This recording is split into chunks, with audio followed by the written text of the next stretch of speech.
ለመገመት በሚያስቸግር ሁኔታ በሚቀያየረው የሩሲያና የአሜሪካ ግንኙነት አሜሪካም በሩሲያ ላይ ማዕቀብ በጣለች በትናንትናው ዕለት የሩሲያ ከፍተኛ ባለስልጣን አሜሪካ ዋሽንግተን ዲሲ መግባታቸው ተሰማ።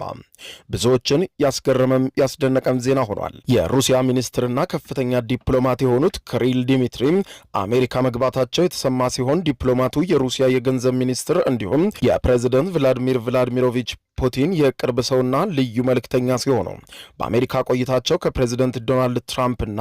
ከከፍተኛ ሌሎች የአሜሪካ ባለስልጣናት ጋር ይነጋገራል ተብሎ እንደሚጠበቅ ሲገለጽ የቀደም ሲል የአሜሪካው ፕሬዝዳንት ዶናልድ ትራምፕና ፕሬዝዳንት ቭላዲሚር ፑቲን በቡዳፔስት ሃንጋሪ ይገናኛሉ ተብሎ ሲጠበቅ የትራምፕ አስተዳደር ባልተጠበቀ መልኩ ስብሰባውን በመሰረዝ በተቃራኒው